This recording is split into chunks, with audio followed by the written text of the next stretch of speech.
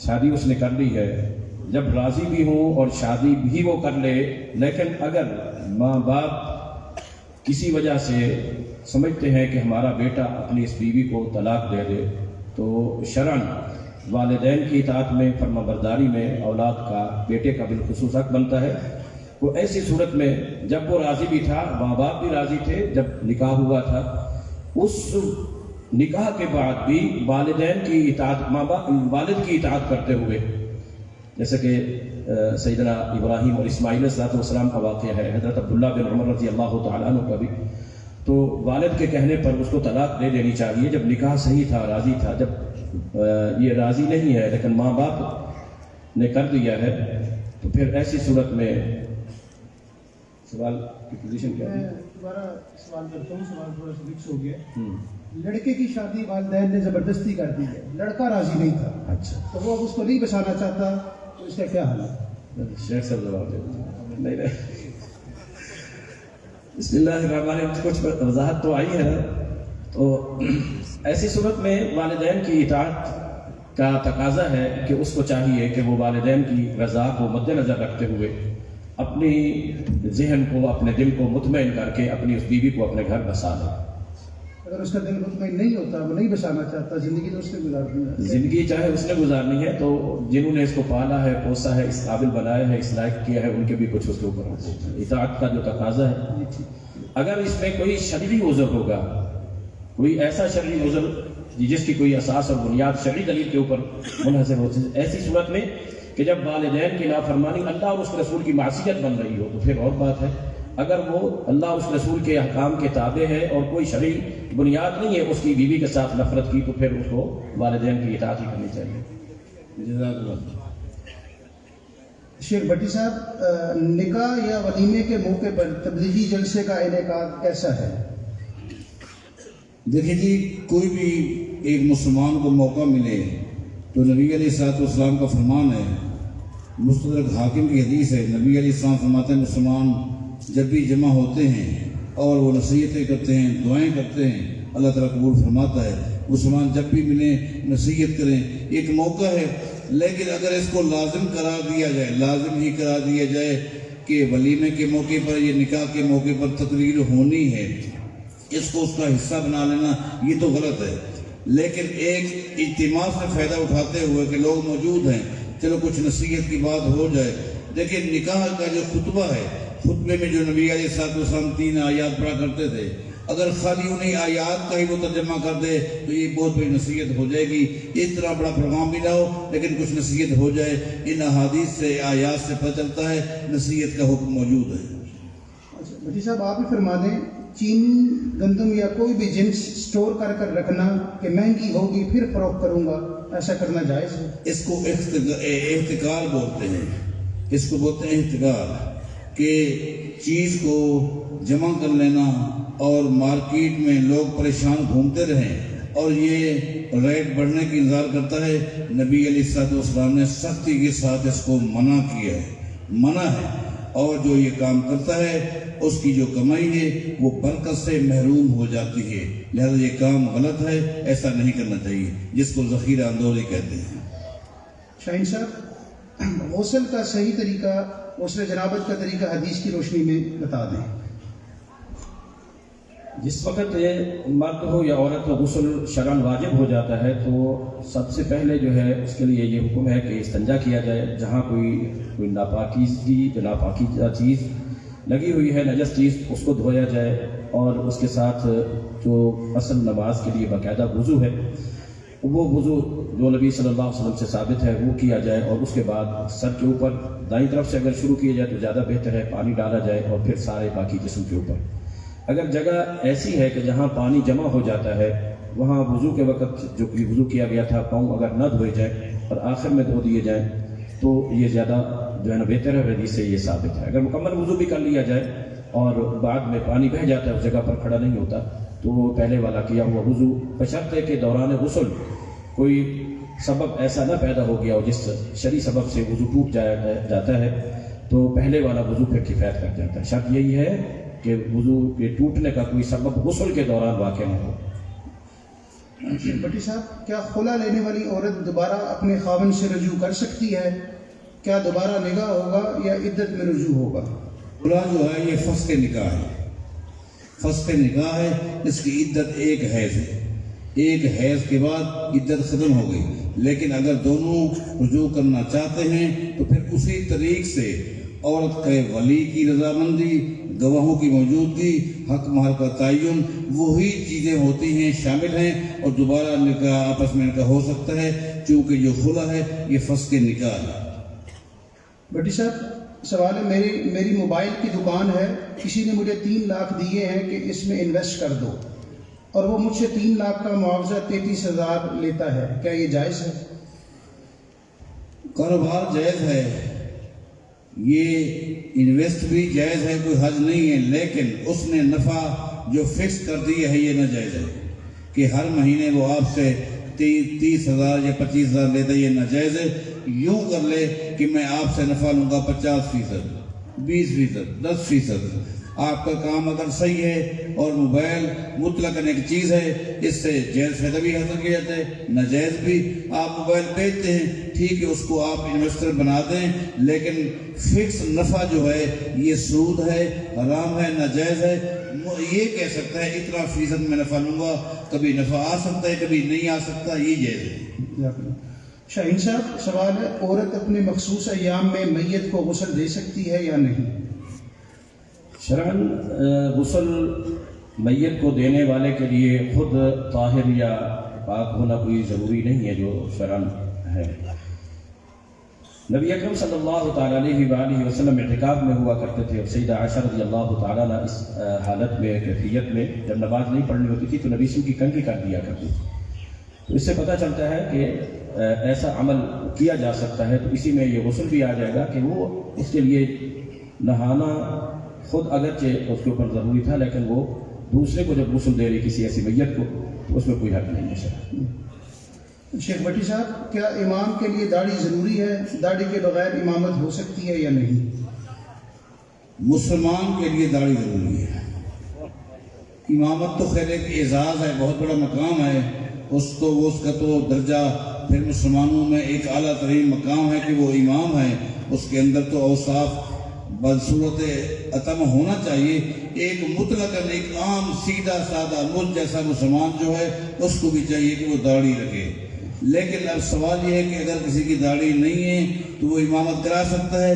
اگر کوئی ایسی مجلس ہے جس میں سارے داڑھی منڈے ہیں تو وہ امام بن سکتا ہے، داڑھی منڈوں کا داڑھی منڈا پھر امام ہی بن سکتا ہے، لیکن اگر اس سے بہتر کوئی آدمی موجود ہے اس کے ہوتے ہوئے مصلی بننا چاہیے۔ سوال ہوتا ہے کہ نماز اس حالت میں ہوتی ہے یا نہیں، امام ایسا ہو تو یہ سوال جیسے امام کے ساتھ تعلق رکھتا ہے اسی طرح مقتدی کے ساتھ بھی۔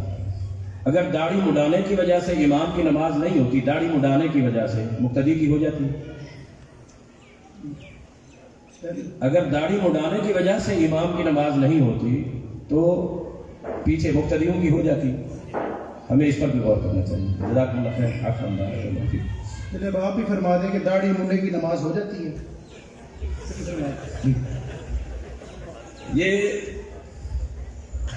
شیخ صاحب بتا چکے ہیں آپ کو۔ جہاں تک شیخ صاحب نے بتایا ہے کہ ہر مسلمان کے لیے، ہر مومن کے لیے ضروری ہے، مرد کے لیے، تو یہ کہ نبی صلی اللہ علیہ وسلم کے دور کو اگر ہم دیکھتے ہیں تو اس دور میں تو ایسی کوئی چیز کم از کم مسلمانوں میں نہیں تھی، کم از کم مسلمانوں میں نہیں تھی۔ تو جو ہم وہ دور دیکھتے ہیں اس دور کے لحاظ سے دیکھا جائے تو معاملہ تھوڑا سا ہمیں عجیب محسوس ہوتا ہے۔ بہرحال نبی صلی اللہ علیہ وسلم کی یہ عظیم سنت، جسے بعض فقہاء اور علماء نے اسے فرض کے درجے کو بھی پہنچایا ہے، اور نبی صلی اللہ علیہ وسلم کے فرمان کے مطابق یہ فطرت میں شامل اور داخل ہے، کیونکہ وہ 10 خصائل فطرت کے اور یعنی اللہ تعالیٰ نے جو انسان کی تخلیق میں رکھے، اللہ تعالیٰ کی تخلیق کی بھی جو ہے طریقہ اس کے بھی یہ خلاف ہے، اور نبی صلی اللہ علیہ وسلم کی سنت کے بھی خلاف ہے۔ بہرحال گناہ اپنی جگہ، نماز ایسی صورت میں جو کم از کم میرا علم یا مطالعہ ہے اس میں کسی نے عدم جواز کا فتویٰ تو نہیں دیا ہے، مستقلاً ایسی صورتحال سے بچنا ضروری ہے. اللہ ہم سب کو عمل کی توفیق عطا فرمائے. آپ فرمائیں گے بھٹی صاحب؟ اچھا شیخ بھٹی صاحب سوال ہے، ایک بھائی نے کورٹ میرج کی، اس کے بچے ہو گئے ہیں اور اب سسرال میں آنا جانا بند ہو گیا ہے. اب وہ دوبارہ نکاح کرنا چاہتا ہے. نکاح کے بعد بچوں کے حلالی یا حرامی ہونے کے متعلق شریعت کا کیا حکم ہے، اور کیا یہ نکاح درست ہوگا، اور جو کورٹ میرج والا ہے اس کی کیا حیثیت ہے؟ اسلام نے جو ترتیب بتائی ہے وہ یہ ہے کہ نکاح کے وقت لڑکی کے ولی کی رضامندی ضروری ہے، گواہوں کی موجودگی بہت ضروری ہے، حق مہر کا تعین یہ بھی ضروری ہے، یہ تو ہونا چاہیے. لیکن اگر ولی اور عورت کے درمیان اختلاف ہو جائے، ایک جگہ لڑکی چاہتی ہے کہ میں نکاح کروں گی، دوسری جگہ ولی چاہتا ہے کہ آپ کا نکاح میں فلاں جگہ پہ کروں گا، اور اگر وہ عدالت کی طرف رخ کرتی ہے، اسلامی عدالت کے اندر وقت کے جج کو یہ دیکھنا چاہیے کہ یہ جہاں چاہتی ہے وہ گھر کیسا ہے، دیندار ہے، اچھا گھر ہے. جج کو چاہیے کہ اس کے ولی کو وہ قید کرے. اگر وہ دیکھتا ہے کہ ولی قید نہیں ہو رہا اور جگہ مناسب ہے اور وہ ولی کی رضامندی کے بغیر نکاح کر دیتا ہے، تو علماء نے اس کے جواز کا فتویٰ دی ہے، لہذا وہ جائز ہے. اس کی اولاد کو آپ حرامی نہیں کہہ سکتے، دوبارہ نکاح کی ضرورت نہیں ہے. شیخ بھٹی صاحب اسی طرح کا سوال ہے کہ اگر ایک ہفتے میں مختلف مجالس میں علیحدہ علیحدہ 3 طلاقیں دی جائیں تو کیا طلاق واقع ہو گئی ہے؟ دیکھیں یہ بھی ایک ہیلا بن گیا ہے. دیکھیں شرعی طریقہ جو اسلام نے ہمیں بتایا اور وہ یہ ہے کہ آدمی اپنی بیوی کو طلاق دے اس وقت جب وہ طہر میں ہو اور ایک طہر میں ایک ہی طلاق دیجیے. یہ سنت طلاق ہے. یہ سنت طلاق ہے کہ ایک طہر میں ایک ہی طلاق دینی ہے، لہذا 3 طہر کے اندر وہ طلاق دیتا ہے. یہ شریعت کے مطابق طلاق ہے. باقی رہا معاملہ چونکہ مجلس کا اختلاف ہے، لہذا بعض علماء نے کہا کہ چونکہ مجلس دوسری ہے لہذا ہو جائے گی. لیکن عقل یہی کہتی ہے جو نبی علیہ السلام نے فرمایا ہے کہ ایک مجلس کی ایک طلاق ہونی چاہیے. یہ طریقہ غلط ہے کہ صبح کو اٹھا اس نے ایک طلاق دے دی، ظہر کے بعد دوسری طلاق دے دی، عشاء کے بعد تیسری دے دی. اب تو مجلسیں مختلف ہو گئی ہیں لہذا 3 ہو گئی. اس کو عقل نہیں مانتی. نبی علیہ السلام کا جو فرمان ہے وہ بہتر ہے، اسی پہ عمل کرنا چاہیے، اور وہ یہ ہے کہ ایک طہر میں ایک طلاق دینی چاہیے. شیخ شاہین صاحب سوال ہے کہ کانفرنس میں شرکاء کی کثیر تعداد مسافروں کی ہوتی ہے، تو مسافروں کے لیے نماز قصر باجماعت ہونی چاہیے یا نہیں؟ جو ایک مستقل مسجد ہے جامع جہاں جماعت ہوتی ہے مستقلاً، اور وہاں امام بھی مستقلاً مقرر ہے، اور ایسی جگہ پر کچھ لوگ مسافر کی حیثیت میں آ جاتے ہیں اور وہ جو مقیم متعین مقرر کیا ہوا امام ہے وہی نماز پڑھائے تو یہ زیادہ بہتر ہے. نبی صلی اللہ علیہ وسلم نے بھی، امام بخاری نے بھی ایک باب قائم کیا ہے کہ جو یعنی کسی جگہ کا امام ہے متعین وہ اس کا زیادہ حقدار ہے.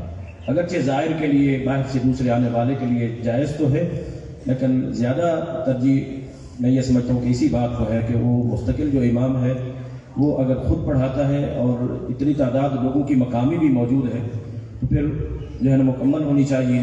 یہ نہیں کہ الگ ایک نماز ان کے لیے ایک نماز ان کے لیے، اس کے ساتھ اگر جو پڑھتے ہیں تو بعد میں جن کی رہ جائے گی وہ اپنی قصر کر لیں گے. شیخ بھٹی صاحب اگر والدین فوت ہو جائیں تو ان کے بیٹے والد کی وراثت بیٹیوں کو حصہ دیے بغیر خود استعمال کر سکتے ہیں؟ وراثت کا مسئلہ بڑا اہم ترین مسئلہ ہے. اس مسئلے میں مسلمان آج بہت ہی تساہل کا شکار ہیں. اللہ تعالی ہم پہ رحم فرمائے. آمین. دیکھیں والدین فوت ہو جائیں اس کی جائیداد میں جس طرح بیٹوں کا حق ہے اسی طرح بیٹیوں کا حق ہے. فرق اتنا ہے کہ للذکر مثل حظ الانثیین کہ بیٹے کو 2 حصے ملتے ہیں، بیٹی کو 1 حصہ ملتا ہے. لیکن اگر کوئی بھائی اپنی بہن کا حصہ کھا جاتا ہے اس کو نہیں دیتا، یہ اتنا بڑا جرم ہے، اتنا بڑا جرم ہے. اگر اسی کنڈیشن میں وہ مر گیا زندگی کی ساری نیکیاں برباد، سیدھا جہنم چلا جائے گا. اللہ. شاہین صاحب سوال ہے کیا قربانی کا گوشت غیر مسلمان کو دیا جا سکتا ہے؟ قرآن کریم میں جو اللہ رب العالمین نے حکم ارشاد فرمایا ہے کہ اطعم القانع والمعتر، یا نبی صلی اللہ علیہ وسلم فرمایا کہ کلو ودخرو، کھا بھی سکتے ہو، رکھ بھی سکتے ہو، اور قانع اور معتر تندرست ہو۔ بعض اہل علم نے القانع اور المعتر کو عام کہا ہے کہ اس میں مسلم اور غیر مسلم، عبداللہ بن عمر رضی اللہ عنہ سے بھی ایک اثر آتا ہے، البتہ جو ایک بڑی مشہور اور معروف حدیث ہے، لا یاکل طعامک الا تقی، کہ تمہارا کھانا جو ہے کوئی متقی، پرہیزگار، نیک آدمی ہی کھائے، اس کے تحت یعنی اہل ایمان کو اور لوگوں کو دیا جاتا ہے، تو یہ زیادہ بہتر ہے۔ اگر تعریف قلبی مقصود ہے، کوئی ایسا ہمسایہ قریبی غیر مسلم بھی ہے، اس کو دیا جائے تو اس کے کچھ نہ کچھ بہرحال اجازت موجود ہے۔ شیخ بھٹی صاحب، سوال ہے، قرآن میں موجود ہے کہ اللہ کی رسی کو مضبوطی سے پکڑ لو اور تفرقے میں نہ پڑو۔ فرقے بنانے سے منع کیا گیا ہے، لیکن تمام مسالک نے اپنے اپنے فرقے بنا لیے ہیں۔ اہل حدیث بھی ایک فرقہ ہے، اسی لیے ہمیں اپنے آپ کو مسلم کہنا چاہیے، کیونکہ اللہ نے ہمارا نام قرآن میں مسلم رکھا ہے۔ وضاحت فرمائیں۔ پہلی بات یہ ہے کہ فرقہ وہ ہوتا ہے جو اپنی اصل سے ہٹ جاتا ہے۔ اصل قرآن و حدیث ہے۔ جو فرد، جو شخص، جو قوم، جو لوگ اپنی اصل سے ہٹ جاتے ہیں وہ تفرقے میں چلے گئے۔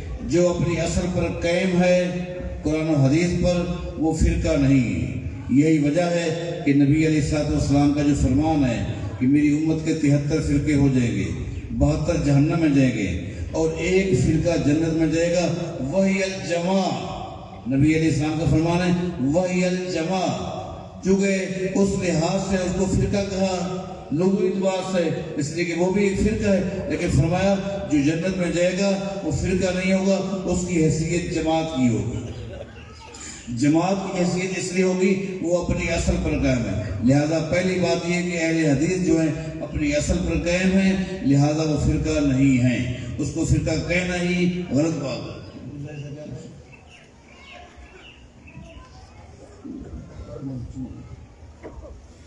اللہ تعالیٰ نے آپ کا نام مسلم رکھا ہے۔ جی ہاں، حدیث میں آتا ہے کہ اللہ تعالیٰ نے آپ کا نام مسلم رکھا ہے، مومن رکھا ہے۔ مومن کا لفظ بھی موجود ہے، مسلمان کا مسلم لفظ ہے۔ بات یہ ہے کہ یہ دعویٰ سابقہ قوموں کا بھی ہے، سابقہ قوموں کو بھی وَسَمَّاكُمُ الْمُسْلِمِينَ مِنْ قَبْلُ وَفِي هَذَا، اللہ نے تم سے پہلے لوگوں کا نام بھی مسلم رکھا ہے۔ مانا پہلے کون ہے؟ نصارہ ہیں۔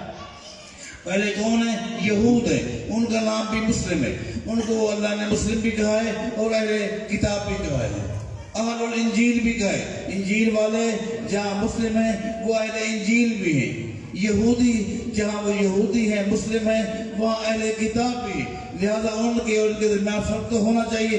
فرق کے لیے یہ کون ہے اور وہ کون ہے؟ یہ اہل حدیث ہے، یہ اہل حدیث ہے، اور یہ ایک صفاتی نام ہے جو صحابہ کرام کا تھا، جیسا کہ اب ملتا ہے، اور کہ صحابہ جب شاگردوں سے ملتے، بچوں سے ملتے تو کہا کرتے تھے انتم اہل الحدیث بعدنا، بیٹو ہمارے بعد اللہ کی زمین پر تم ہی اہل حدیث ہو۔ اور ایک امام جب کہتا ہے کہ میرے بعد تو امام ہے، اس کا معنی کہ آج میں امام ہوں۔ ایک متولی جب کہتا ہے میرے بعد تو متولی، اس کا مطلب یہ کہ آج میں متولی ہوں، میرے بعد تو متولی۔ جب صحابہ یہ کہتے ہیں کہ ہمارے بعد تم اہل حدیث ہو، اس کا مطلب یہ کہ آج ہم اہل حدیث ہیں، ہمارے بعد تم اہل حدیث ہو۔ شیخ شاہین صاحب، سوال ہے، کیا تشہد میں بیٹھتے ہوئے شہادت والی انگلی کو ہلانا جائز ہے؟ حدیث سے ثابت کرتے ہیں۔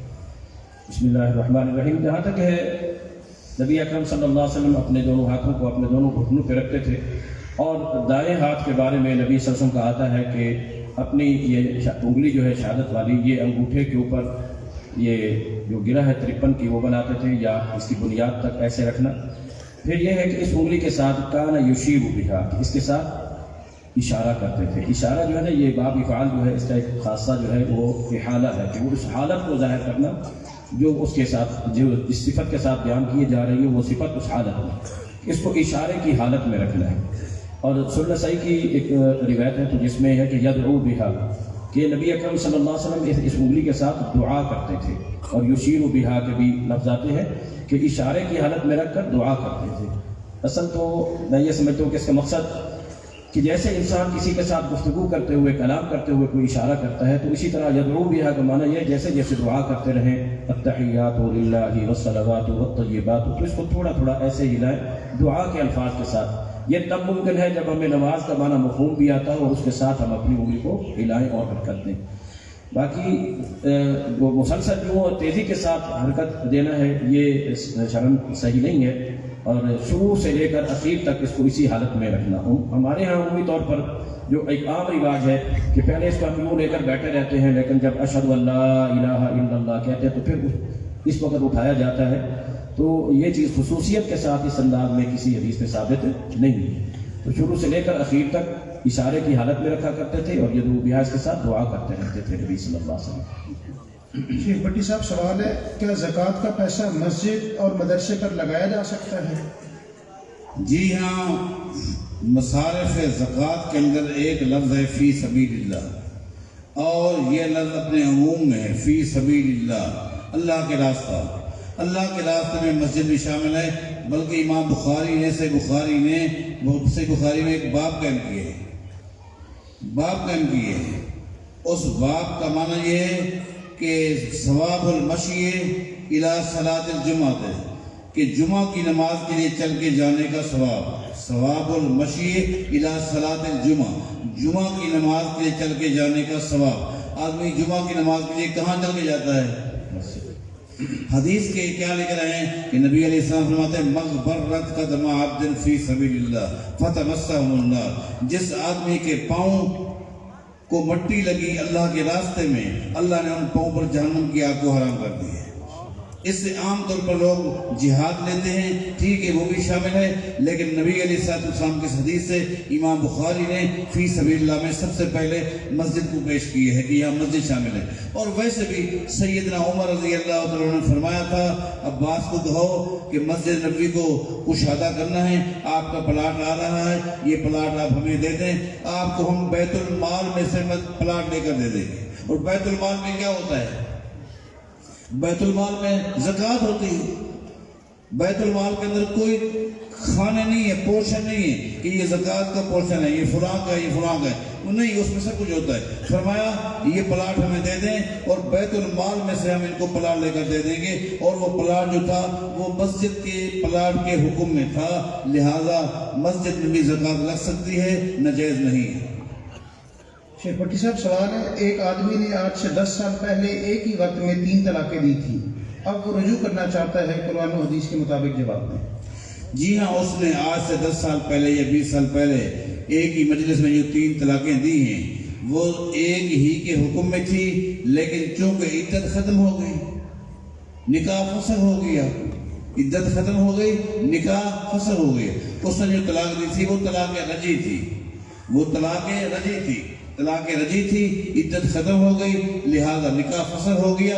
اب اگر دونوں راضی ہیں تو نیا نکاح ہوگا، وہی نئے طریقے سے ولی کی رضامندی، گواہوں کی موجودگی، حد مہر کا تعین، دوبارہ آپس میں نکاح ہو سکتا ہے۔ شیخ شاہین صاحب سوال ہے، کیا نکاح پڑھاتے وقت اکثر قاضی دلہا اور اس کے ولی اور دلہن کے ولی کو کلمہ وغیرہ پڑھاتا ہے، کیا یہ جائز ہے؟ نکاح جو ہوتا ہے یہ مومن کا اور مسلمان کا ہوتا ہے، یعنی جن کا ایمان پہلے سے ثابت ہے، اسلام پہلے سے ثابت ہے، نکاح ان کے لیے ہے۔ جو مشرک ہیں، مرد ہوں مشرکات یا مشرکین، مرد ہیں عورتیں ہیں یا مرد ہیں، ان کا نکاح نہیں ہے۔ نکاح کے لیے مسلم ہونا یہ شرط ہے، پہلے سے ہی ان کا اسلام موجود ہے، ایمان موجود ہے، مومن ہے، مسلمان ہے، اب ان دونوں کا ہی نکاح ہوگا۔ یہ نکاح کے عقد کی جو ہے نا یہ تقریب ہوتی ہے یا جو مجلس ہوتی ہے نکاح کے منعقد کرنے کے لیے ہوتی ہے، ان دونوں کو مسلمان کرنے کے لیے، یہ کلمہ پڑھانے کے لیے نہیں ہوتی ہے، تو یہ پہلے ہی وہ مسلمان ہوتے ہیں تو ان کا نکاح ہوتا ہے۔ اس موقع کے اوپر خصوصی اہتمام کرنا اس چیز کا، اس شک کی بنیاد پر کہ ہو سکتا ہے، ممکن ہے کہ شاید ان کی زبان سے کوئی ایسا کفر یا کلمہ نکل گیا ہو، کوئی ایسی بات نکل گئی ہو جس کی وجہ سے ان کا ایمان جو ہے وہ ختم ہو چکا ہو، تو اب از سر نو ایمان کی تجدید کرا دی جائے کلمہ دوبارہ پڑھا کر۔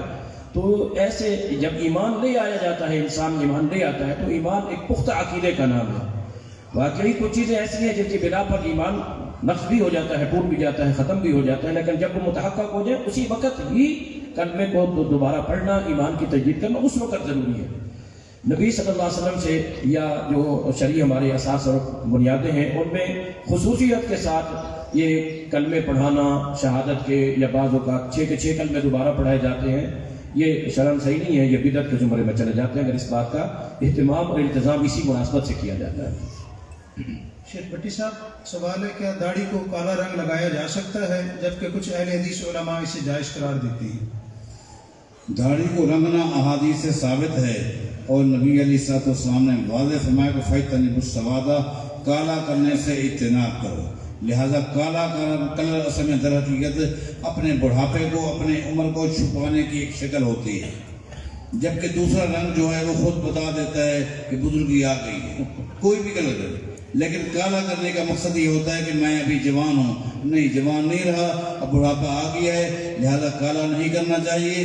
نبی علیہ السلام نے مطلقاً منع کر دی ہے، اور بعض حضرات کہتے ہیں کہ مجاہدین کے لیے اجازت ہے، کوئی جائز نہیں، کہیں بھی تخصیص نہیں ہے، نبی علیہ السلام نے سختی کے ساتھ منع کیا ہے، لہذا کالا کلر نہیں کرنا چاہیے۔ البتہ کل میں نشست سن رہا تھا، یہ سوال میرے خیال میں کل بھی آیا تھا، لیکن اس میں آیا تھا کہ جو کالا رنگ کرتا ہے اس کی نماز ہو جاتی ہے کہ نہیں، اس کا جواب کیسا لگتا ہے کہ بھول گئے، ان کے ذہن میں نہیں رہا، پورا جواب نہ دے سکے، کل میں سنتا رہا۔ تو بھائی بات یہ ہے کہ یہ کام تو غلط ہے، داڑھی کو کالا کرنا کام تو غلط ہے، لیکن یہ نہیں کہہ سکتے کہ جو کالا کلر کرتا ہے اس کی نماز ناجائز ہے۔ نماز ایک الگ عمل ہے، یہ ایک الگ عمل ہے، یہ کام غلط ہے، لیکن یہ ایسا غلط کام نہیں ہے کہ جس کی وجہ سے اس کی نماز ناجائز ہو جائے گی۔ شیخ بھٹی صاحب یہ سوال کافی دفعہ آیا ہے کہ باپ کا ترکہ یا وراثت 1 ایکڑ ہے، بیٹوں نے محنت اور مشقت کر کے مزید رقبہ اپنے والد کے نام رجسٹر کروایا، بہنوں کے لیے جو حصہ ہے وہ والد کے اصل رقبے میں سے دیا جائے گا یا جو بھائیوں کی محنت سے شامل ہوا اس میں سے دیا جائے گا؟ باپ کی زندگی میں اولاد جو کچھ کماتی ہے در حقیقت وہ باپ ہی سربراہ ہوتا ہے، اسی کی ہی ملکیت ہوتی ہے۔ اگر باپ اپنی اولاد کو کچھ جائیداد دیتا ہے، کہتا ہے کہ نہیں تم الگ ہو کے کاروبار کرو، تب بھی اس کی ایک مضاربت ہے، وہ انویسٹر ہے اور وہ ورکنگ پارٹنر ہیں، پھر بھی اس میں سے اس کا حصہ ہے، جو حصہ نفع میں اس کا بنے گا اس میں اس کی پوری اولاد شامل ہوگی، وہ بھی شامل ہوں گے اور ان کی بہنیں بھی شامل ہوں گی، ورنہ مطلقاً جو جائیداد ہے وہ باپ ہی کی تصور کی جاتی ہے۔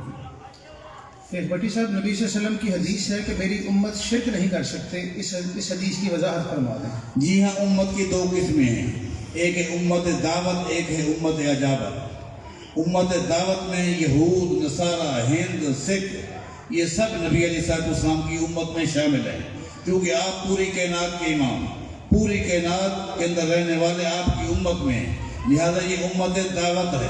اور ایک ہے امت اجابت۔ امت اجابت ان کو کہتے ہیں جنہوں نے آپ کو قبول کیا، آپ پر آپ کا کلمہ پڑھا اور صحیح معنی آپ کی اتباع کی، صحیح معنی آپ کی اتباع کی، یہ امت اجابت ہے۔ امت اجابت جو صحیح معنی نبی علیہ السلام کی اتباع کرتی ہے وہ کبھی شرک نہیں کر سکتے۔ ہاں، امت دعوت میں لوگ ہو سکتے ہیں جو شرک کریں، لیکن امت اجابت جو ہے وہ مشرک نہیں ہو سکتے۔ شیخ شاہین صاحب سوال ہے کہ اکثر علماء کہتے ہیں کہ اللہ کے محبوب پیغمبر، کیا اللہ اور رسول صلی اللہ علیہ وسلم کا تعلق محب اور محبوب کا تھا؟ اللہ تبارک و تعالیٰ نے یہ صفت جیسا کہ اہل ایمان کے بارے میں بھی کہ یحببکم اللہ، اللہ تم سے محبت کرے گا، یہ اطاعت کی جو شرط شروع میں لگائی گئی ہے، قل ان کنتم تحبون اللہ فاتبعونی یحببکم اللہ، کہ اللہ تم سے محبت کرے گا۔ تو جو اہل ایمان ہیں جب صحیح انداز میں اللہ کی اور اس کے رسول کی اطاعت اور اتباع کرتے ہیں تو اللہ ان سے محبت کرتا ہے، اور اللہ تعالیٰ کی صفت محبت اللہ تعالیٰ کے لیے ثابت ہے۔ اور نبی اکرم صلی اللہ علیہ وسلم اہل ایمان میں سب سے ایمان کی اعلیٰ کیفیت اور حالت میں تھے، تو اس لحاظ سے کہ اہل ایمان کے ساتھ اللہ محبت کرتا ہے، اور متعدد حدیث ہیں اللہ تعالیٰ اپنے مختلف بندوں سے اذا احب اللہ عبدا، کہ اللہ کسی بندے سے محبت کرتا ہے، جب محبت کرتا ہے وہ اس کا محبوب بن جاتا ہے۔ تو سب سے اللہ تعالیٰ کی محبت کے زیادہ حقدار اہل ایمان میں سے بندوں میں سے محمد رسول اللہ صلی اللہ علیہ وسلم، اس لحاظ سے یہ کہا جا سکتا ہے۔ شیخ بھٹی صاحب تصویر سازی کی شرعی حیثیت بیان کر دیں۔ تصویر ناجائز ہے، جو کام غلط ہے وہ غلط ہے، جو ناجائز ہے وہ ناجائز ہے۔ چاہے وہ کام میں کروں یا آپ کریں. جو تصویر کھینچتا ہے وہ بھی غلط کام کرتا ہے, جو کھنچواتا ہے وہ بھی غلط کام کرتا ہے, جو اس میں معاونت کرتا ہے وہ بھی کام غلط کرتا ہے. شیخ بھٹی صاحب آپ سے سوال ہے, کیا آدمی اپنا نکاح خود کر سکتا ہے یا قاضی کا ہونا ضروری ہے؟ نہیں, اگر ولی موجود ہے, گواہ موجود ہے تو وہ نکاح کر سکتا ہے. جی ہاں کر سکتا ہے, ثابت ہے. ایسا نبی علیہ السلام کے سامنے جب عورت آئی تھی, اس نے اپنے آپ کو پیش کیا, اپنے آپ کو پیش کیا. نبی علیہ السلام اگرچہ تیار نہیں ہوئے, ایک شخص تیار ہو گیا, نبی علیہ السلام نے اس کو حکم دیا حق مہر کے لیے کوئی چیز لے کر آ. وہ دوڑتا رہا, کچھ بھی نہیں ملا, کوئی چیز کچھ بھی نہیں, لوہے کی انگوٹھی کچھ بھی نہیں. کچھ قرآن کریم آتا ہے, جی ہاں فلاں فلاں صورت, فرمایا ٹھیک ہے اس کو پڑھا دینا, تیرا حق مہر, یہ ہے اس کا نکاح. تو وہ آئی تھی نبی علیہ السلام کے پاس. تو اگر ولی موجود ہو, نبی علیہ السلام تو خود ولی ہیں پوری امت کے, آپ تو ولی تھے, ولی موجود ہو, گواہ موجود ہوں, تو وہ نکاح کا خطبہ دلہا بھی پڑھ سکتا ہے, دلہا بھی پڑھ سکتا ہے. یہ ثابت ہے, ناجائز نہیں ہے. شیخ شاہین صاحب سوال ہے کہ کیا پینٹ شرٹ میں نماز ہو جاتی ہے؟ اکثر جاب وغیرہ کے لیے یونیفارم کے طور پر پینٹ پہننی پڑتی ہے, اس حوالے سے رہنمائی فرما دیں. پہلے بھی صدر کے حوالے سے ایک سوال آیا تھا, تو شیخ صاحب نے اس میں وضاحت کی ہے کہ ایک مسلمان کے لیے لباس نماز کے اندر جو صدر کے لیے ہے وہ ضروری کون کون سا ہے, اس میں وضاحت آ چکی ہے. شیخ صاحب نے اس میں بھی ایک لفظ یہ کہا تھا کہ پینٹ شامل ہو. تو ایسی پینٹ جو کہ لوز ہے اور کھلی ڈلی ہے, جس میں اعضاء جو ہیں وہ نمایاں نہیں ہوتے ہیں انسان کے, اور اوپر سے کچھ شرٹ یا قمیض بھی ایسی ہے جس کے ساتھ ہپس وغیرہ اور جسم کی یہ اعضاء جو کہ انسان کسی دوسرے انسان کے ذہن کے اندر ان کی وجہ سے کچھ فطور پیدا ہو سکتا ہے, یہ مکمل طور پر ایسے ڈھپے ہوئے ہوں کہ ان کی جو ہے نا وہ نمائندگی نہ ہو, ایک دوسرے سے وہ نمایاں نظر نہ آئے, الگ نظر نہ آئے, اور کسی دوسرے کا بھی ذہن جو ہے وہ اس کی طرف ملتفت ہونے کا بھی اندیشہ نہ ہو, تو پھر تو جائز ہے. اگر ایسی ٹائٹ ہے, ایسی تنگ ہے کہ جس کی وجہ سے جو ہے نا اعضاء جو ہے وہ نمایاں ہوتے ہیں اور دوسرے لوگوں کے ذہن بھی اس کی طرف متوجہ ہو سکتے ہیں, تو ایسی صورت میں احتیاط کرنی چاہیے. شیخ بھٹی صاحب سوال ہے, فرض اور نفلی صدقے کی وضاحت فرما دیں, اور یہ کہ نفلی صدقہ کرنے والا اس میں سے کچھ کھا سکتا ہے یا نہیں, مثلا خیرات وغیرہ میں سے. بھئی فرض جو ہے, یہ صدقہ جو لفظ ہے نا عربی کا لفظ ہے, اور یہ ایک عموم ہے, اس میں زکوٰۃ بھی شامل ہے. زکوٰۃ کے لیے بھی صدقے کا لفظ ہے, انما الصدقات للفقراء ہے, یہ صدقات صدقہ کی جمع ہے, اس میں زکوٰۃ بھی شامل ہے. باقی کوئی خیر خیرات جس طرح ہم لوگ کہتے ہیں, یہ سب چیزیں شامل ہیں. تو فرض ہے, فرض میں وہ کیسے شریک ہو سکتا ہے؟ وہ تو شریک نہیں ہو سکتا, وہ تو دے گا جو بھی ہے مستحقین کو دے گا. اس فرض صدقے میں سے خود شامل نہیں ہو سکتا. لیکن مطلقاً اگر وہ کوئی صدقہ ہے, وہ خیرات کرتا ہے اور اس میں کچھ حصہ غریبوں کو دیتا ہے, جو اس نے خود کھا لیا وہ خود کھا لیا. نبی علیہ السلام نے ایک بکری ذبح کی, اور سید عائشہ سے فرمایا کہ میں جا رہا ہوں, اس کو اللہ کے نام پر تسلیم کر دیتا. نبی علیہ السلام واپس آئے, سید عائشہ سے پوچھا کیا بنا, فرمایا جی ہاں ساری بکری ہم نے تقسیم کر دیے, اور ایک شان باقی ہے. ایک شانہ نہیں, ایک کندھا, ایک بازو باقی ہے, ایک حصہ باقی ہے, باقی ہم نے تقسیم کر دی. نبی علیہ السلام نے فرمایا کہ یوں نہ کہو, بلکہ یہ کہو سب کچھ باقی ہے, ایک ران باقی نہیں, ایک شانہ باقی نہیں. جو تم نے اللہ کے راستے میں دیا وہ تو محفوظ ہے, باقی ہے. جو تم نے نہیں دیا وہ ختم ہو گیا. اس سے لگتا ہے کہ کچھ حصہ بندہ خود کھائے تو وہ کھا سکتا ہے. شیخ بھٹی صاحب سوال ہے, میری والدہ نے اپنی زندگی میں اپنا وراثت کا حصہ اپنے بھائیوں کو دے دیا تھا. اب والدہ وفات پا چکی ہیں, ہم 4 بھائی ہیں, کیا ہم اس حصے کا مطالبہ کر سکتے ہیں؟ پہلی بات یہ ہے کہ والدہ کا جو عمل تھا یہ صحیح نہیں تھا. ان کو ایسا نہیں کرنا چاہیے تھا کہ اپنے بھائیوں کو اس نے دے دیا اور اپنے بیٹوں کے لیے, اولاد کے لیے کچھ بھی نہیں چھوڑا. یہ عمل اس کا صحیح نہیں تھا. لیکن غیر وارث کو اگر وارث کو دیتا ہے تو وہ برابر کا جو حق ہے وہ دیے. اس اولاد کی موجودگی میں جو بھائی ہے وہ وارث نہیں ہے. ان کو اگر اس نے دے دیا, اس کی غلطی تھی, اولاد کا لحاظ نہیں رکھا, وہ چلی گئی, اللہ ان کو معاف فرما دے. آپ مطالبہ نہیں کر سکتے. شاہین صاحب سوال ہے, میاں بیوی اپنا گھر بسانے کے لیے باہمی طور پر راضی ہیں اور لڑکے کے ماں باپ راضی نہیں ہیں, اس صورت میں کیا کیا؟ ماں باپ کا ایسا مطالبہ جو شرعی تقاضوں کے خلاف ہو، اگر وہ ایسی قطع رحمی کہ جس کی کوئی شرعی بنیاد نہیں ہے کوئی، تو قطع رحمی کا وہ اولاد سے ایسا مطالبہ نہیں کر سکتے. تو ایسی صورت میں اگر وہ والدین کو قائل کر لے، ذہنی طور پر آمادہ کر لے، تیار کر لے کہ ان کے ذہن میں کوئی شکوک و شبہات ہیں جس کی وجہ سے وہ ناپسند کر رہے ہیں یا ناراض ہو رہے ہیں، تو ان کی ناراضگی کو دور کرنے کی کوشش کریں، اور ان کی فرما برداری، ان کے حقوق بہرحال زیادہ ہیں، لیکن یہ باہمی طور پر ایک دوسرے کے ساتھ یعنی ذہنی ہنگی پیدا کر کے آپس میں یہ چلا جائے تو زیادہ بہتر ہے. شیخ بھٹی صاحب، اگر امام نے بھول کر جنابت کی حالت میں نماز پڑھا لی اور بعد میں یاد آیا تو اس نماز کا کیا حکم ہوگا؟ جی ہاں، اگر امام نے نماز پڑھائی اور اس پر غسل فرض تھا، اس کو بعد میں پتہ چلا، اس کو چاہیے کہ وہ اپنی نماز دہرائے، لیکن مقتدیوں کے دہرانے کی ضرورت نہیں ہے.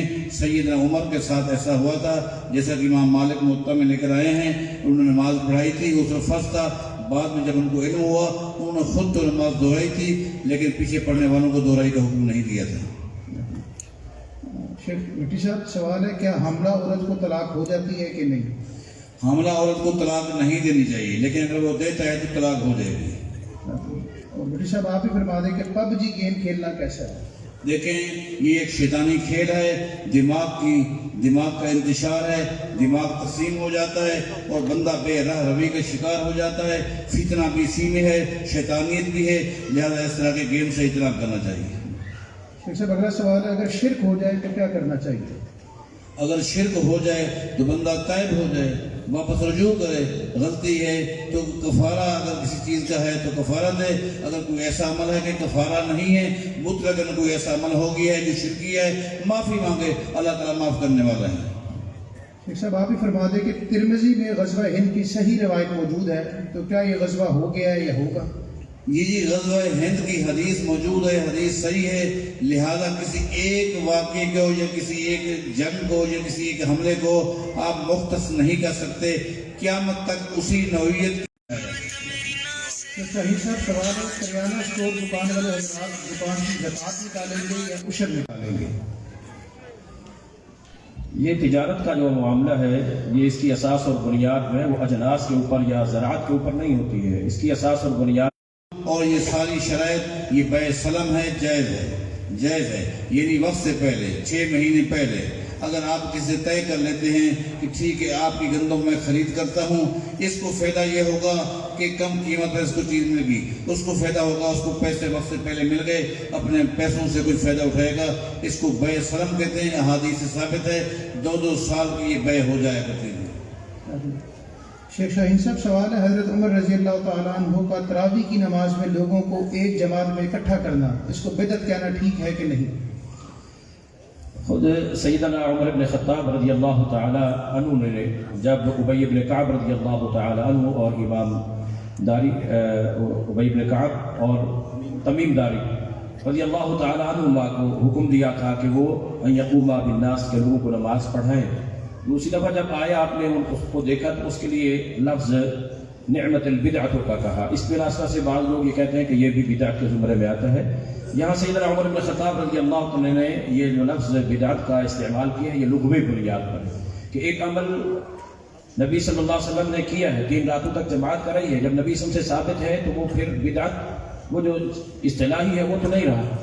وہ اثر نو چکے کچھ عرصے تک جو نبی صلی اللہ علیہ وسلم کو خطرہ تھا اس کے فرض ہونے کا، اس کی بنا پر آپ نے روک دیا اور علیحدہ اس کو پڑھنے کا حکم دیا. اور عمر رضی اللہ عنہ نے جب یہ مناسب دیکھا کہ اب خطرہ نہیں ہے فرضیت کا، تو انہوں نے جماعت کا حکم دے دیا. تو صرف یہ لغوی استعمال ہے، اس کو بدعت شرعی نہیں کہا جا سکتا، کیونکہ نبی صلی اللہ علیہ وسلم سے بذات خود 3 راتیں جماعت ثابت ہے. جو عمل نبی صلی اللہ علیہ وسلم سے ثابت ہو اس کو بدعت نہیں کہا جا سکتا. شیخ صاحب کی انعقد کرتے ہوئے میں تھوڑا سا اضافہ یوں کروں گا. علامہ البانی نے لکھا ہے کہ نبی علیہ السلام نے اپنی زندگی میں رات کے ایک موقع پر مسجد نبی سے آپ کا گزر ہوا، آپ نے دیکھا کہ لوگ جماعت کے ساتھ نماز پڑھا رہے ہیں. آپ کے ساتھ جو تھے آپ نے ان سے پوچھا من ہؤلاء ماذا یصنعون، یہ کون لوگ ہیں، کیا کر رہے ہیں؟ تو بتائیں کہ ہؤلاء ناس لیس معہم قرآن، یہ سارے ناظرے والے ہیں ہم جیسے. وہ ابی بن کعب یصلی بہم، اور یہاں ایک حافظ موجود ہے ابی بن کعب کو نماز پڑھا رہا ہے، نبی علیہ السلام نے قد احسن، انہوں نے اچھا کیا اسے، لہذا نبی علیہ السلام کی زندگی میں ہی جماعت کے ساتھ نماز پڑھنا ثابت ہے، اور اس کے بعد سید عمر نے اس کو شروع کر دیا، تو لہذا بدعت وہ ہوتی ہے جس کی اصل نہ ہو، جس کی اصل موجود ہو، اس کو لغوی اعتبار سے کہہ سکتے ہیں جیسے شیخ صاحب نے فرمایا، لیکن عقیدتاً وہ بدعت نہیں ہو سکتی۔ بارک اللہ فیکم، جزاکم اللہ۔ شیخ صاحب یہ کافی سوال آیا ہے، میں اس کو آسان کر کے پڑھ دیتا ہوں۔ یہ پوچھنا چاہ رہے ہیں کہ گاڑی اگر شو روم سے خریدی جائے تو بہت مہنگی پڑتی ہے، جبکہ وہی گاڑی بینک سے اگر جو ہے وہ لیز کروائی جائے تو قسطوں میں پیسے دینے پڑتے ہیں جو کہ آسان ہے، لیکن اس صورت میں پیسے اصل سے زیادہ دینے پڑتے ہیں، تو اس کا کیا حکم ہے کہ وہ اوپر والی رقم سود ہے یا نہیں ہے؟ بینک والے بہت سارے ٹیکس تو معاف کر دیتے ہیں، لیکن سود کو بینک معاف کرے تو یہ قیامت کی نشانی ہے، لہذا یہ ناجائز ہے، وہ دھوکہ دے رہے ہیں، آپ کو سمجھتے ہیں، آپ بتاتے ہیں کہ شاید کم ہے، نہیں، انہوں بہت سارے ٹیکس جو ہیں وہ تو ختم کر دیے، لیکن جو سود ہے وہ کبھی بھی بینک ختم نہیں کرتی، لہذا وہ ناجائز ہے۔ شیخ شاہین صاحب سوال ہے، کیا گھر میں چڑیا طوطے وغیرہ بطور شوق رکھے جا سکتے ہیں؟ نبی صلی اللہ علیہ وسلم کے زمانے میں ایک صحابی تھے جن کا نام عمیر تھا، انہوں نے چڑیا گھر میں رکھی ہوئی تھی، پالی ہوئی تھی، وہ فوت ہو گئی۔ نبی صلی اللہ علیہ وسلم نے اس کو اس کے پالنے سے یا گھر میں رکھنے سے تو منع نہیں کیا، لیکن اس کے فوت ہونے پر پھر صحابی کے ساتھ تھوڑا سا نبی صلی اللہ علیہ وسلم نے مزاح بھی فرمایا تھا۔ اس طرح گھر میں بلی یا اس انداز کے کچھ جانور ان کو رکھا تو جا سکتا ہے، لیکن شرط یہ ہے کہ ان کے حقوق کو ادا کیا جائے اور ان کے کھانے پینے کھلانے پلانے یہ ان چیزوں پہ جو ہے پھر صحیح دیکھ بھال کی جائے۔ یہ ایک سوال میرا خیال ہے آج بھی کسی کے ساتھ ہوا ہے، اگر کسی کی جوتی گم ہو جائے تو وہ کسی اور کی جوتی پہن سکتا ہے؟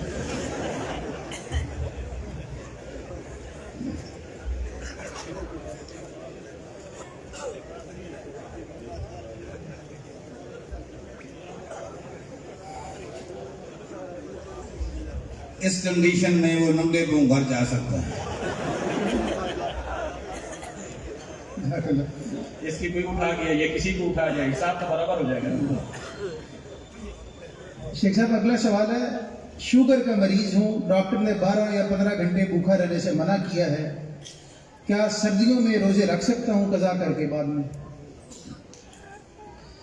جو بیماری کی صورت میں روزے شرعی طور پر من کان مریضا او علی سفر فعدۃ من ایام اخر، اس کے تحت اگر ان دنوں میں بیماری اس قدر شدت اختیار کر چکی ہے اور اتنا لمبا روزہ وہ نہیں رکھ سکتا، لیکن بعد میں اس کی طبیعت جو ہے وہ کچھ اس بھوک اور پیاس کو کچھ وقت کے لیے برداشت کر دیتی ہے، اور سردیوں میں چونکہ دن ذرا چھوٹے ہوتے ہیں، ٹائم کم ہوتا ہے یعنی روزے کا بنسبت گرمیوں کے لمبے طویل دن کے، تو اگر وہ ان دنوں میں واقعی برداشت نہیں کر سکتا اور بعد میں وہ گنتی اگر پوری کر دیتا ہے تو یہ جائز ہے۔ شیخ بھٹی صاحب یہ سوال ہے کہ حضرت عبداللہ بن عمر اور حضرت ابو ہریرہ رضی اللہ تعالیٰ عنہ داڑھی کٹواتے تھے، شرعی حیثیت سے وضاحت کر رہے ہیں۔ لیکن پہلی بات یہ ہے کہ ایک مطلقاً امت مسلمہ کا ایک نقطے پر اتفاق ہے، اور وہ یہ ہے کہ موقوف روایت جو ہے وہ مرفوع روایت کی نہ ناسخ ہو سکتی ہے نہ راجح ہو سکتی ہے، راجح نہیں ہو سکتی، لہٰذا جب ہمارے پاس ایک مرفوع روایت موجود ہے، نبی علیہ الصلوۃ والسلام نے منع کیے، نہ تو آپ نے داڑھی کٹوائی ہے نہ کٹوانے کا حکم دیا ہے بلکہ معاف کرنے کا حکم دیا ہے، لہٰذا پیغمبر اسلام کی حدیث کے مقابلے میں کسی مسئلے میں صحابی کا قول یا عمل پیش کرنا ہی غلط ہے بلکہ ناجائز ہی ہے۔ یہ الگ چیز ہے، ان صحابہ کرام نے کن مواقع پر داڑھی کٹوائی، وہ حج کا موقع تھا، یہ کچھ بھی تھا، 100% بات یہ نبی علیہ الصلوۃ والسلام سے نہ قولاً نہ فعلاً داڑھی کٹوانا ثابت ہی نہیں۔ شاہین صاحب سوال ہے، کیا شادی بیاہ میں دلہا یا دلہن کو سلامی دینا جائز ہے، نذرانہ یا سلامی؟ شرعی طور پر کسی خوشی یا کسی ایسے موقع کے اوپر یا عام حالات میں ایک دوسرے کو تحفے دینا، تحائف دینا، ہدیہ دینا، تحاد و تحاب، نبی صلی اللہ علیہ وسلم کا یہ فرمان ہے کہ آپس میں ایک دوسرے کو ہدیہ دیا کرو، تحفہ دیا کرو، اور اس سے محبت بھی بڑھتی ہے۔ اذا حییتم بتحیۃ فحیوا باحسن منها، جو تحفہ دیتا ہے ہدیہ دیتا ہے تو اس سے انسان اس کو اچھا واپس ہدیہ دینا چاہیے، لیکن اس مناسبت سے اس کو التزام کے ساتھ ایسا سمجھنا کہ پھر اس کا آگے جو ہے کہ جب ہماری کسی خوشی کا موقع آئے اس امید کے ساتھ کہ وہ بھی ہمیں ایسا دیں گے، اور اگر وہ نہ دے سکیں تو پھر اس کو غلط سمجھنا کہ بھی اس نے ہم نے تو دیا تھا انہوں نے نہیں دیا، یہ تو جب اس کو یہ اس انداز کے لین دین کی حیثیت دے دی جاتی ہے تو یہ شرعاً صحیح نہیں ہے. ہدیہ تحفہ شرعاً دے سکتے ہیں، لے بھی سکتے ہیں، لیکن ایسے موقع کے اوپر مخصوص کرنا اور اس کو ایک ایسی کنڈیشن سمجھ لینا کہ یہ لازمی ہے، یہ ضروری ہے، جو نہیں دیں گے تو ابھی لوگ بات کریں گے دے دیا ہے کم کیوں ہے، نہیں تھوڑا ہے یہ زیادہ، یہ ایسی باتیں نہیں ہونی چاہیے. شیخ بھٹی صاحب یہ سوال ہے کہ ایک آدمی نے اپنی بیوی کو طلاق دے دی تھی، پھر 1 سال بعد گھر میں گھس کر اس کو چھریوں سے زخمی کر دیا اور اب وہ اس کو مارنے کی دھمکیاں دیتا ہے. کیا اس کے جوان بیٹے اپنی ماں کے دفاع میں باپ سے لڑ سکتے ہیں؟ اللہ تعالیٰ سے دعا کریں اللہ ان فتنوں سے محفوظ فرمائے. یہ ایک فتنہ ہے. بات یہ ہے کہ ان کے باپ کا یہ عمل غلط ہے. آپ ایسا نہ کریں کہ ماں کی موافقت میں آپ ان کے ساتھ لڑنے لگ جائیں. جو وہ غلط کام کر رہے ہیں وہ بھی غلط کام کریں. البتہ دفاعی پوزیشن اختیار کریں کہ باپ کو اس غلط عمل سے روکیں، نہ کہ آپ فریق بن جائیں. آپ فریق بالکل نہ بنیں. اگلا سوال ہے بھٹی صاحب، زمین ٹھیکے پر دینا کیسا ہے؟ مالک پہلے ہی اپنا ٹھیکہ لے لیتا ہے، بعد میں فصل ہو یا نہ ہو. دیکھیں بات یہ کہ شرن تو یہی ہے کہ زمین کسی کو دی جائے اور یہ کہا جائے کہ یہ حصہ یعنی آدھا حصہ میرا ہے آدھا تیرا ہے. جو بھی فصل آئے گی اس کا آدھا حصہ 1/3 تمہارا ہوگا، آدھا میرا ہوگا، 1/3 میرا ہوگا، یہ جائز ہے. مطلقاً کرائے پہ دینا مرفوع روایت سے صراحتاً تو ثابت نہیں ہے. بعض نے جواز کا فتویٰ دیے، اسی وجہ سے پھر یہ فتنے کھڑے ہوتے ہیں. فتنوں سے محفوظ رہنے کا طریقہ کار یہی ہے کہ آپ کسی کو زمین دیں اور یہ کہہ دیں جو فصل آئے گی اتنا حصہ میں لوں گا. فصل آئے گی تو وہ لے گا، نہیں آئے گی تو نہیں لے گا. یہ ہونا چاہیے. شاہین صاحب سوال ہے کیا موجودہ مروجہ تسبیح یہ ٹھیک ہے، اس کا استعمال اس پر شمار کر سکتے ہیں؟ سنت کے مطابق جو بعض الفاظ اور کلمات یا جن کا ذکر اور تعداد احادیث صحیحہ سے ثابت ہے اور ان کی گنتی یا شمار کے لیے انگلیوں کے اوپر گننا نبی صلی اللہ علیہ وسلم کے بارے میں بھی آتا ہے کہ کان نبی صلی اللہ علیہ وسلم یسبح بیمینہ اپنے دائیں ہاتھ کے اوپر. اور بعض روایات میں یہ آتا ہے کہ یہ جو انسان کے انامل ہیں یہ اس قوم تک وہ قیامت کے دن ان سے بلوایا جائے گا اور شہادت بھی لی جائے گی. تو انگلیوں کے اوپر اس تعداد کو جو ہے وہ گننا چاہیے. اور بعض اوقات بعض لوگوں نے بہت زیادہ تعدادیں جو ہیں وہ بنا لی ہیں جو کسی شرعی دلیل سے ثابت نہیں ہے. وہ تو ویسے ہی اتنی زیادہ کثیر تعداد جو شرع سے ثابت نہ ہو اس کو اختیار نہیں کرنا چاہیے. گنتی کی اگر انسان انگلی سے پورے طور پر یعنی کہ فائدہ حاصل کرے تو زیادہ بہتر ہے. سیدنا ابو ہریرہ رضی اللہ عنہ کے متعلق آتا ہے کہ وہ ان کی ایک تھیلی ہوا کرتی تھی جس کے اندر کچھ پتھر کی کنکریاں تھیں جن کے اوپر کچھ نہ کچھ وہ ذکر اذکار کیا کرتے تھے اور ان کی ایک لونڈی تھی جو اسے رکھتی تھی پھر لا کر پیش کرتی تھی. تو یادداشت کو برقرار رکھنے کے لیے یا اس انداز کی کسی چیز کے لیے، مگر اس کو یہ کوئی تقدس کوئی تبرک پھر اس کو چومنا اس کو چاٹنا اور پھر اس کو رکھنا سنبھالنا بعض یہ گنتی کے لیے ہے. اس کی بنا پر اس کو کوئی شرعی طور پر کوئی تقدس ایسا احترام نہیں حاصل ہو جاتا. گر گئی ہو یہ کیا ہو گیا ہے یا گری پڑی ہے تو فوراً اٹھا لیا جاتا ہے. وہ صرف گنتی کا یا گننے کا ایک آلہ کسی گنتی کو یاد رکھنے کے لیے یا معروف کرنے کے لیے استعمال کسی حد تک کیا جا سکتا ہے، لیکن اس کا تقدس اور اس کا احترام جیسے ہمارے محرم معاشرے میں عام طور پر مروج ہے یہ نہیں ہونا چاہیے. شیخ بھٹی صاحب میرا سوال یہ ہے کہ ہم نماز میں السلام علیکم ایھا النبی کہتے ہیں، تو کیا اللہ کے نبی ہمیں اس سوال کا جواب دیتے ہیں؟ دیکھیں یہ ایک دعا ہے، دعا کو دعا کی شکل میں ہی پڑھا جائے گا. اگر ایسا ہے کہ اگر دعائی کلمات میں یا اسی طرح کی ترتیب میں جو الفاظ قرآن و حدیث میں آتے ہیں اس میں اگر کسی کا استحضار سمجھتے ہیں تو یہ غلط ہے. ورنہ قرآن کریم میں کہیں فرعون کو بھی مخاطب کیا گیا ہے تو یا ہے، ابلیس کو کہا گیا ہے تو یا کہا گیا ہے. تو کیا جس وقت آپ قرآن کریم پڑھتے ہیں اور یا فرعون کہتے ہیں تو کیا فرعون آپ کے سامنے ہوتا ہے یا آپ کے عقیدے میں بات شامل ہوتی ہے؟ ایسی بات نہیں ہے. یہ حکایت ہے. حکایت جب کوئی چیز آ جاتی ہے اس کو ویسے پڑھا جائے گا. یہی وجہ ہے حدیث میں آتا ہے کہ عبداللہ بن مسعود رضی اللہ تعالیٰ عنہ فرماتے ہیں نبی علیہ السلام کے چلے جانے کے بعد ہم یہ بھی کہتے تھے کہ کہیں لوگ فتنے میں مبتلا نہ ہو جائیں. علن نبی ایھا النبی کی بجائے علن نبی کے الفاظ بھی احادیث میں موجود ہیں. لہذا صحابہ کرام علن نبی پڑھ کے بتا رہے ہیں کہ عقیدہ بنانا غلط ہے. شیخ صاحب سوال ہے بھٹی صاحب کہ میری دکان ہے، لوگ جادو اور تعویذات کے ذریعے میرا کام خراب کرتے ہیں، میرے لیے کیا حکم ہے؟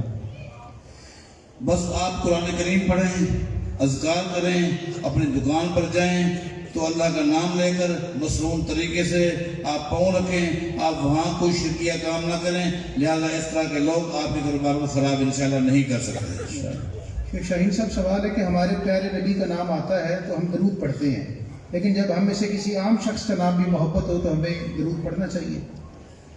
نبی اکرم صلی اللہ علیہ وسلم نے جو یہ حدیث ارشاد فرمائی کہ من صلی علیہ مرۃ صلی اللہ علیہ 10 مرات یا 10، اور اللہ تعالی نے بھی حکم دیا کہ یا ایھا الذین آمنوا صلوا علیہ وسلموا تسلیما، تو صلاۃ اور سلام کا تعلق جو ہے وہ نبی صلی اللہ علیہ وسلم کی ذات کے ساتھ ہے۔ جب نام نبی صلی اللہ علیہ وسلم کا نبی صلی اللہ علیہ وسلم کی ذات کے لیے استعمال ہوگا تو اسی وقت ہی صلی اللہ علیہ وسلم کہا جائے گا، یعنی نبی صلی اللہ علیہ وسلم کے لیے وہ لفظ۔ عام حالات میں جب کسی اور کا نام رکھ دیا جاتا ہے تو جب اس کے نام کے طور پر آئے گا وہ ذات وہ اس کی ہے، اور اس کی ذات وہ آگے صلاۃ اور سلام کی حقدار شرعاً ہے یا نہیں ہے۔ وہ انسان کا نام محمد ہو جائے، عقیدہ کچھ بھی ہو، عمل کچھ بھی ہو، جو صلاۃ اور سلام کا حقدار نہیں ہے، تو اصل مقصود نبی صلی اللہ علیہ وسلم کی ذات، اور جب نبی صلی اللہ علیہ وسلم کا نام نبی صلی اللہ علیہ وسلم کی ذات کے ساتھ آئے گا اور اس پہچان اور تعارف کے ساتھ اور تعلق کے ساتھ آئے گا تو اسی وقت ہی صلاۃ اور سلام کہا جائے گا، عام آدمی کے نام پر نہیں۔ شیخ بٹی صاحب سوال ہے، اخوت ادارے سے قرضہ لیتے ہیں، وہ اوپر سود تو نہیں لیتے لیکن عطیے کے طور پر 50 سے 100 روپے قسط کے ہمراہ اضافی لیتے ہیں، اور اگر قسط نہ دے تو وہ اگر اوپر والی رقم نہ دے تو وہ اگلی مرتبہ قرضہ نہیں دیتے، تو کیا یہ اوپر والی رقم جو ہے 50 سے 100 روپے یہ سود میں شمار ہوگی؟ نبی علیہ السلام کا فرمان ہے قرب قیامت لوگ سود لیں گے لیکن نام بدل دیں گے۔ نام کی تبدیلی سے سود کا حکم ختم نہیں ہوتا، یہ سود ہی ہے اگرچہ اس کو نام آپ کسی اور کو دے دیں۔ شیخ بٹی صاحب سوال ہے، ایک باپ نے اپنی 4 بیٹیوں کی شادی کر دی، ان میں سے ایک کو 5 مرلے کا پلاٹ لے کر دیا، باقی بیٹیوں کو کچھ نہیں دیا، یہ بیٹے یہ بیٹیاں سمجھ نہیں آ رہی کیا لکھا ہے، بہرحال ایک کو دیا باقیوں کو نہیں دیا، کیا ایسا کرنے کا باپ کو حق حاصل ہے، اجازت ہے؟ نہیں، شرن صحیح نہیں ہے۔ اس نے اگر ایک بیٹی کو دے دی ہے تو باقی بیٹیوں کو بھی دے دے، اس لیے کہ اعدلوا بین اولادکم، نبی علیہ السلام کا فرمان ہے جب اولاد میں کوئی چیز تقسیم کرو تو سب کو برابر دو، حتیٰ کہ بیٹے اور بیٹیوں کو بھی فرق نہیں ہے، سب کو برابر دیا جائے گا زندگی میں۔ ہاں، مرنے کے بعد جب وراثت ہے تو بیٹے کو ڈبل اور بیٹی کو سنگل، لہذا ایک کو دی ہے تو باقی کو بھی دے دے۔ بٹی صاحب آپ ہی فرما دیں، سوال ہے، نکاح کے پرت میں شرائط لکھی جاتی ہیں کہ دوسری شادی کرے گا تو پیسے دے گا یا طلاق دے گا یا ایسا کرے گا، کیا ایسی شرائط لکھوانا جائز ہے؟ شرط ناجائز ہے، بالکل ناجائز ہے۔ دوسرا نکاح، تیسرا، چوتھا نکاح مرد کر سکتا ہے، اس کو حق حاصل ہے، اس کو پابند کرنا، شرائط لگانا، یہ غلط شرطیں ہیں ساری۔ شاہین صاحب، لال اور سفید رومال اکثر اساتذہ اور طالب علم استعمال کرتے ہیں، حدیث میں سفید اور کالے رومال کا ذکر ہے، وضاحت فرما دیں۔ نبی صلی اللہ تعالیٰ علیہ وآلہ وسلم کی عمامہ پگڑی جو ہوتی تھی وہ سودا تھی، یہ سفید کا بھی ذکر آتا ہے، اور سفید لباس کو بھی نبی صلی اللہ علیہ وسلم نے پہنا بھی ہے، پسند بھی کیا ہے، تاکہ کفن کے اندر بھی آپ نے حکم دیا۔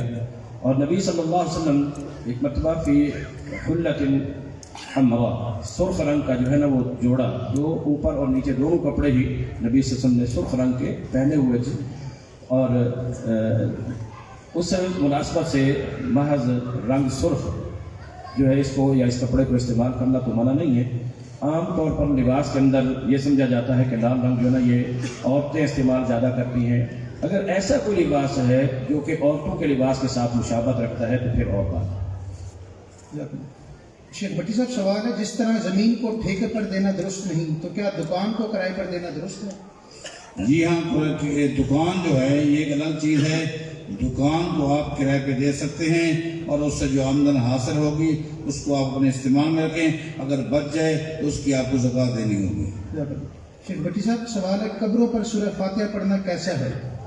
نبی علیہ السلام کا فرمان ہے، لوگوں اپنے گھروں میں قرآن کریم پڑھا کرو اور اپنے گھروں کو قبرستان نہ بناؤ۔ اس کا مطلب یہ کہ قبرستان میں قرآن نہیں پڑھا جاتا، اگر تم اپنے گھروں میں قرآن نہیں پڑھو گے تو پھر تمہارے گھر بھی قبرستان بن جائیں گے، لہذا پتہ چلا قبرستان میں فاتحہ یا کوئی اور سورت پڑھنا کہیں بھی ثابت نہیں ہے، کسی بھی حدیث ثابت نہیں ہے۔ شیخ صاحب، ایسا استاد جو بچوں کو قرآن پاک پڑھاتا ہے اس کو تنخواہ دی جاتی ہے، اکثر لوگ اس کو قرآن کا بیچنا کہتے ہیں، کیا امام صاحب کو یہ تنخواہ دینا جائز ہے استاد کو؟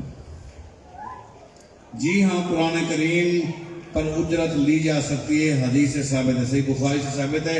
اور ابھی میں نے جو آپ کو ایک بات بتائی تھی، نبی علیہ الصلوۃ والسلام نے اس صحابی سے فرمایا تھا جو نکاح کرنا چاہتا تھا تیرے پاس کچھ ہے؟ اس نے کہا نہیں. آپ نے فرمایا تجھے قرآن کریم آتا ہے؟ اس نے کہا فلاں فلاں صورت. آپ نے فرمایا اس کا نکاح تیرے ساتھ میں کر دیتا ہوں، اس کو وہ قرآن کریم کی صورتیں جو تجھے آتی ہے اس کو پڑھا دینا، یہی تیری حق مال ہے. حق مال میں پیسے ہوتے ہیں اور پیسوں کے بدلے گویا وہ قرآن کریم پڑھا رہا ہے. ٹیوشن ہے ایک طرح کا، یہ ٹیوشن ہے اور ٹیوشن کے وہ پیسے لے رہا ہے، لہذا وہ جائز ہے، ثابت ہے. شیخ صاحب سوال ہے، کیا عورتوں کے بالوں کی خرید و فروخت جائز ہے؟ کرنا کیسے؟